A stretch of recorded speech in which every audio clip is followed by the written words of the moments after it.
Okay, for Read Aloud today, after yesterday's pretty exciting chapter, we have a couple smaller little blasts of chapters where we find out what exactly happened to Tinkerbell and some other exciting stuff before we head back to Mollusk Island. So we'll probably do 3 short chapters, and that'll give us a good starting point for tomorrow at Mollusk Island. So this chapter is called The Velvet Sack, which of course a sack is just like a bag. So, okay.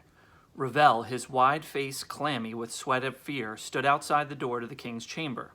His left hand was in his coat pocket, and he raised his right hand toward the door, made a fist, then let it fall. He was trying to work up the courage to knock. Enter. Ravel jumped. Somehow von Schotten had known he was outside the door. There seemed to be nothing von Schotten didn't know. Ravel entered the chamber, and as always, it was almost dark, lit only by a candle burning on the king's writing table. Von Schotten stood next to the table, and the king was nowhere to be seen. "Do we have the stone?" said von Schotten. Yes, Baron," said Ravel. "The skeleton and his people took it to the underground, but there was we did get the stone, but there was an unexpected development." Von Schotten took a step closer, almost touching Ravel. Ravel felt a horrible coldness creep into his chest, and he tried to step back, but found he could not. "What unexpected development?" von Schotten said. By the flicker of the light of the candle, Ravel saw his own terrified face reflecting in von Schotten's coal-black eyeglass lenses. There were several people at the museum. They got there before the skeleton, and they had the stone first. The dull red glow appeared at the edges of von Schotten's glasses. Who were they? 5 of them. 3 men, we don't know who they were, and 2 children, the darling girl and the flying boy. The glow around von Schotten's glasses intensified. Ravel felt the cold deepen. "Was the boy captured?" said von Schotten. No, Baron, he was unable to finish as a searing pain shot through him. He realized he was feeling von Schotten's anger. It lasted only a moment, then subsided, and Ravel desperately wanted to step back, but still could not. "They what?" "They escaped, Baron. There was a struggle. Others arrived and set up the skeleton's men. It was dark, and apparently they had some kind of animal with them, which wounded the skeleton's men, but the skeleton did get the stone." There was a long, and for Ravel, exceedingly uncomfortable silence, and when von Schotten spoke, his tone was measured, though Ravel could still feel his fury. "If they were after the stone, then they know about the sword. They must know the entire plan." "Yes, Baron." "Tell Superintendent Blake I want him to intensify the search for the boy and the others. Tell him to concentrate on the neighborhood around the museum. They have to be staying somewhere." "Yes, Baron." "What is the situation at the tower?" "All is ready, Baron. We have 3 men in place, posing as representatives of the king. The beef-eaters weren't happy about this, but they could hardly argue with a direct order from His Majesty. Officially, our men are there to oversee the safeguarding of the jewels as they are transported from their cases and prepared for the coronation the next week." "Do these preparations involve Curtana?" "As it happens, Curtana is to be polished tomorrow, Baron, along with the sword of spiritual justice and the sword of temporal justice." "I see," said von Schotten, looking away, thinking. Seconds passed, stretching out to a minute, and finally von Schotten turned back to Ravel and said, "Tell our men at the tower I want the substitution to be made tomorrow when the sword is being transported." Ravel was stunned. "Tomorrow, but—" "Tomorrow.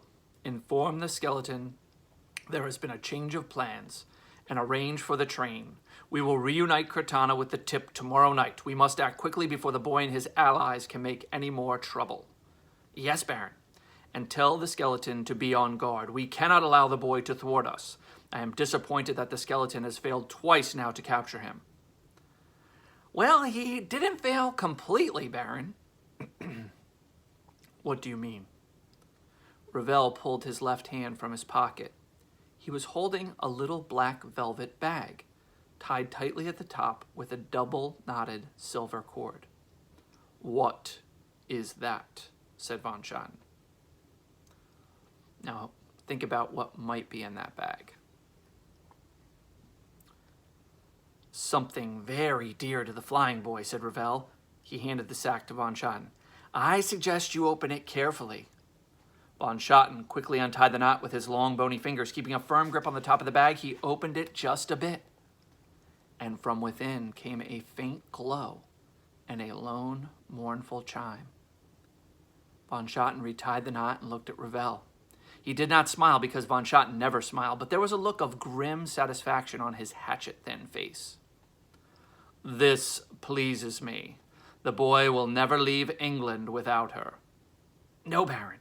"Which means the boy will never be leaving England." And that's the end of the chapter. So the authors never tell you directly what is in the bag, but if you can put the puzzle pieces together in that the bag is small, there was a glow and a chime coming from the bag, and Von Schotten knows it belongs to Peter and is happy to see it, you connect the dots and you can infer just who was in that bag. So chapter 53 is called Until Tonight. Peter sat slumped in the corner in a chair in the drawing room of the Scotland Landing Hotel.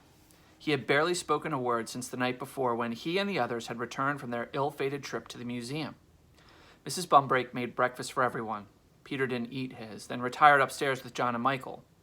Carl was asleep in the front fireplace, periodically emitting massive bear snores. McGill was out buying food for his new guests, and Wendy, Neville, Ted, and Patrick were seated in the center of the room discussing what to do next. "We have no choice," said Wendy. "If we can't stop them from fixing the sword, then we have to stop them from getting to the cache." "That's going to be difficult," said Neville, "without knowing where it is." "Then we're just going to have to find it," said Wendy. "Tell me again," said Patrick, "exactly what your grandfather told you about the cache." "Well, he said it was in London. It's in a gold-lined chest in a vault deep underground, but he didn't tell me where in London. He was very ill." "Underground in London? That doesn't narrow it down much." "No, it doesn't," said Patrick. Ted was frowning. "Wasn't there something else?" "What do you mean?" said Wendy. "Something else Lord Astor told you about the cache." "I don't think so. He said something odd about confess, but..." "Yes, you told me he said somebody should confess." "He did, but I think he meant that for Peter. I don't think..." "That's it!" said Patrick, leaping to his feet. "I beg your pardon?" "The Sword of Mercy. Do you know what it's also called?" "Cortana," said Wendy. "Yes, that, but it's also called Edward the Confessor's sword." "Interesting," said Neville, "but how does that..." "Edward the Confessor's tomb is in Westminster Abbey. In fact, it was he who constructed the original abbey on site in the 11th century. "I see," said Ted. "So you're suggesting if Edward the Confessor opens the cache, it stands to reason that the cache is in or near Edward the Confessor's tomb." That's what Lord Astor was trying to tell Wendy. "It does seem to make sense," said Wendy. "Does anybody have a better suggestion?" Nobody spoke. "Then we'll go to Westminster Abbey tonight and have a look at this tomb." That's going to be a bit of a problem," said Patrick. "What is?" "We don't know where that tomb is." "We don't? I thought it was a great big thing right in the middle." "Not quite," said Patrick. "That's the shrine to the Confessor. His remains were moved there centuries ago from his tomb, but the shrine is above ground, so if the cache is buried, as Lord Astor said it is, it can't be the shrine. The Confessor's original tomb is underground, but nobody really knows where it is. Over centuries, the Abbey has seen many changes and records were not always well kept. The location of the Confessor's tomb in the Abbey is one of those enduring mysteries. In fact, it's believed that there are quite a few lost tombs, chambers, and vaults beneath the Abbey." "So how are we going to find it?" "Well, it could be a problem," said Patrick. "We're just going to have to see when we get there," said Wendy. "I guess that's a good plan." The front of the door creaked open and the group listened to the thumping, heavy footsteps in the hall. McGill appeared in the drawing room, his arms laden with packages. "It's a good thing you guys stayed here," he said. "Why?" said Ted. "Police, all about, hundreds to look at, going door to door asking questions, especially interested in a girl and a boy. An unusual red-haired boy is the description they're using." Wendy looked over at Peter, still slumped in the corner. He hadn't reacted to McGill's news. He hadn't moved at all. She turned back to McGill. "Do you think we can get past the police?" she said. "We need to go to Westminster Abbey." "Oh, we can get past them, but not in the daylight." "Okay, we'll go tonight then." The group dispersed, leaving Wendy and Peter in the drawing room alone except for the snoring Carl. Wendy took a breath, exhaled, and walked over to Peter's chair. "Peter," she said. He didn't move. "We're going to need you tonight," she said. His head snapped up. His eyes were red. His face was tear-streaked. Why? So I can fail again? Peter, it wasn't your fault. That man or that thing, whatever it was, would have been too much for any of us. I ran away, Wendy. I left the stone and I left Tink. I left Tink because I was afraid of him, and I still am afraid of him. I'm afraid of him too, Peter, but we have to try to stop them, and we need your help. We need your special abilities. I never asked to be special. I don't want to be special. He looked away, and Wendy reached out and touched his arm. He pulled away from her. Peter, I never asked to be a Starcatcher. I'd rather be a regular English schoolgirl sitting in my regular English home, having a regular English supper with my regular English family. But come to find out, that's not what or who I am. I have to accept that. I'm a Starcatcher now, and I don't know where my parents are, and the police are after me, and somehow I'm supposed to save England from evil with the help of other Oxford fellows and a crazy uncle and an old snoring bear. Do you think I asked for any of this? Do you think I wanted it? Suddenly, Wendy was sobbing, her face in her hands, her body shaking. For a few minutes, Peter stood still, listening to Wendy cry. Then he turned toward her. Slowly, he reached out a hand and rested on her shoulder. For what it's worth, he said, you also have the help of an unusual red-haired boy. Wendy turned and flung her arms around him. For a few moments, she held him as tightly as she could. Then she let him go, and they both looked away, blushing. Well, said Wendy, I better get some rest. I don't think we're going to get much sleep tonight. I don't think we will, said Peter. Until tonight, then, said Wendy, heading for the stairs. Until tonight, said Peter. And that's the end of the chapter.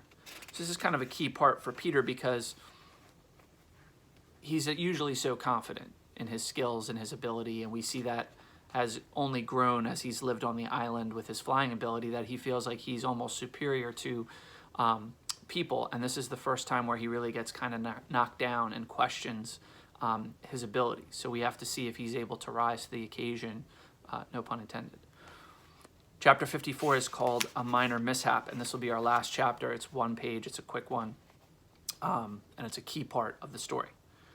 Ravel's men waited until after the 3 swords had been polished, so that the counterfeit would not be subject to close scrutiny. Okay, counterfeit, of course, is something that is fake, but made to look like the real thing. So Ravel's team has a counterfeit sword, and they are going to swap it out with Cortana, and we're going to see how that's done. Acting as the king's representatives, they solemnly observed as the crown jeweler and his staff worked on the swords in an underground room in the Tower of London's jewel house. When the work was done, they joined the procession of beefeaters transporting the swords back up the stairs in their secure cases. 2 of Ravel's men, a small man and a tall man, walked a bit stiffly and went in front of the beefeater. The procession entered a long hallway, and their mood was serious.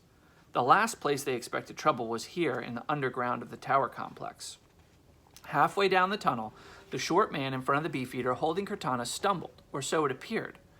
What happened next took place so quickly that it would have taken the eyes of a career pickpocket, which is precisely what Ravel's men were, to follow it.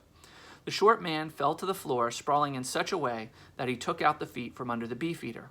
The beefeater fell forward hard, his body obeying the defensive instinct to break his fall by thrusting out his hands and losing his grip on the sword. Both the beefeater and Cortana were deftly caught by the tall man, who righted the beefeater with a flourish and handed him the counterfeit sword that had been concealed in a special sheath inside his coat, the one that now held Cortana.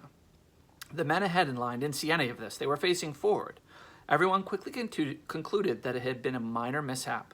The important thing was that the sword had not been dropped, and the procession continued on its way, and in 10 minutes, the swords were back in their cases. A few minutes later, the king's 3 observers were leaving the tower, the tall one still walking a bit stiffly. So I find this chapter to be really confusing to understand, but basically, if you picture people walking in a line and someone tripping, you kind of know that everybody gets jumbled up. If you think back to when Shining Pearl escaped the scorpions in the one book, that's kind of the technique that they use. So it's the same thing again. And so I'm assuming one of Ravel's men had a sword and then hid it in his jacket and was walking stiffly because he was hiding the sword. So they basically used the opportunity to swap out. So they now have the stone, the sword, and they're working on getting to the cache. So things should be heating up quickly, and we only have this much left to go. So we're getting there. All right, that's the end of today's read aloud.